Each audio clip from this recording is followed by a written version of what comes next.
That's just sad. There was actually some good moments in this game, but just never enough to get past the Clippers. The only times that I could think of that we took the lead in a Clipper game like this was just the beginning of the game. That 2 point lead. That's our largest. Their largest lead was 18. They didn't blow a double digit lead. You know who else didn't blow a double digit lead? The Heat. I guess if there's any consolation, no double digit point lead loss. But you can't make that comeback. I keep talking about this. So why do I keep repeating myself? A few challenges that were unsuccessful.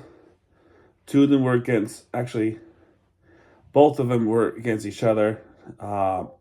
Clippers challenge the call, which was then unsuccessful. Then the Heat, I thought was a good challenge.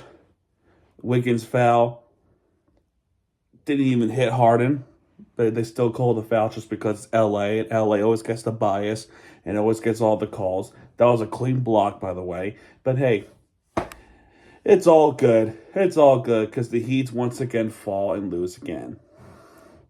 You know, that's just how it rolls. It's how it rolls in the Heat house. We're now on a 5 game losing streak. 5 game losing streak. And we are now 7 games under 500. Meanwhile, the Hawks just won their 4th straight since losing to the Heat.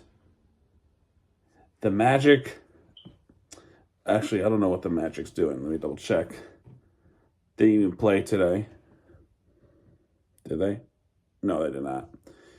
But anyway, in the first quarter as well, Harden got fouled, apparently with 0.1 second left, even though I really could have sworn it was 0.0, which means he didn't get the shot off or get fouled anyway. But the referee said it's 0.1 because it's James Harden and because it's LA. What do you expect? Los Angeles sports always get all the benefit of the calls. They're so biased when it comes to LA. It's not even funny. Let's just go with the box score. We'll just call it. Nick Batum with 6 points, which is a couple of threes with 2 rebounds, 2 assists, 1 steal. Zubac with 26 points, with 12 for 16 in field goals. He barely missed much. 2 for 3 free throws with 14 rebounds, so he has a double-double, 1 assist. Harden, 24 points, 3 for 8 in field goals, 6 for 20 in field. 3 for 8 in 3-pointers, I should say. 6 for 20 in field goals, but 9 for 13 in free throws. That's pretty much why his scoring is so high. It's because of his free throws.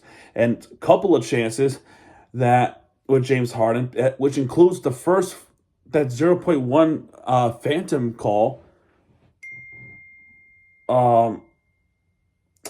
He keeps getting those 3-point plays, 3-point fouls. I think it's bullshit. And the Wiggins foul as well. So, I don't know. He has 8 rebounds, 11 assists, 2 steals. Bogdanovich, a Heat killer, scored 30 points with 4 for 7 in 3-pointers, 11 for 16 in field goals, 4 for 4 in free throws with 11 rebounds.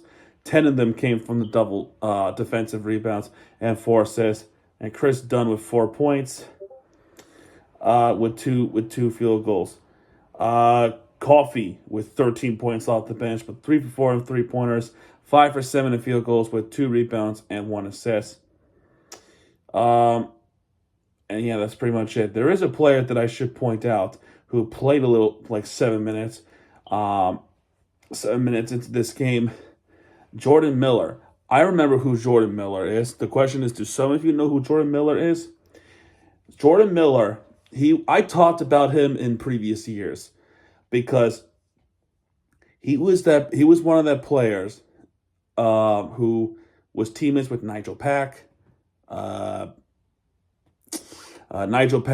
Isaiah Wong, Omier in that 2023 Final Four run with the Miami Hurricanes. He was a Hurricanes player. And he was drafted by the Clippers in the second round pick in the 2023 draft. So yeah, I remember who Jordan Miller is. The question is, do you? Anyway, I feel like people know who Jordan Miller is.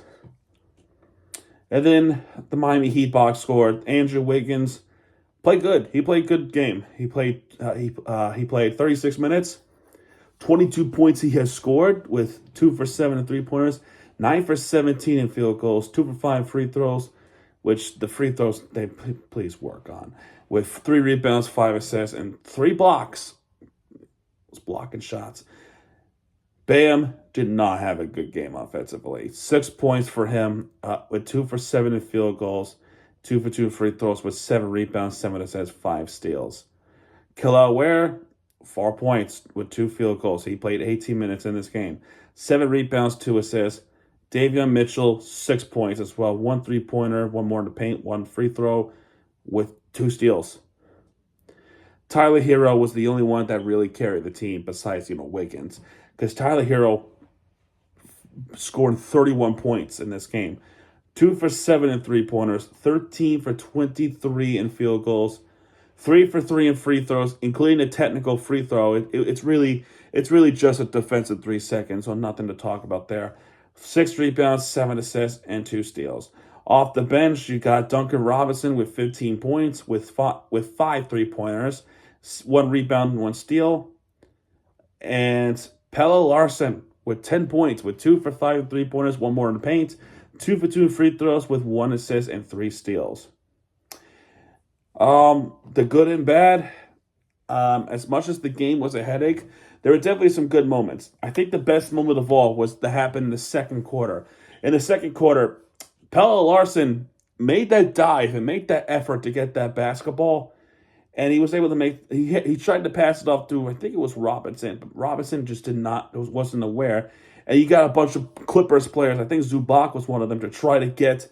And Bogdanovich was also the one that was trying to. I think there was trying to get that basketball away from Pelle Larsson.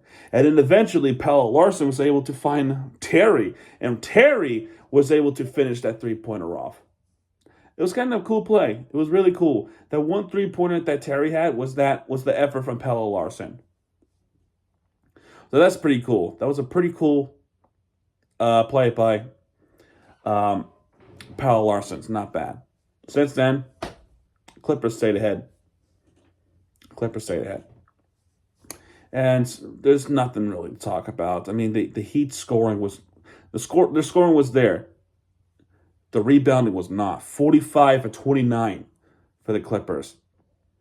The steals was there though. The Heat stole the basketball 14 times. Okay, so they are capable. The Clippers stole the basketball 7 times. Clippers, despite having a major height advantage with Zubac, no blocks. The Heat with 3 blocks. And we still lost the game. Because free throws. 16 for 24 in free throws. Only 10 for 14 for the Heat. 13 for 27 3-pointers for the Clippers. 14 for 37 for the Heat. What are we doing? Just go into paint. You can. You're capable of doing that. Why can't we? Anyway, there's nothing much to say about this one no more. It's the same old story. Same old story. But on the bright side, we didn't blow a double-digit lead this time. But man, this is sad. It is so sad to watch this team fall.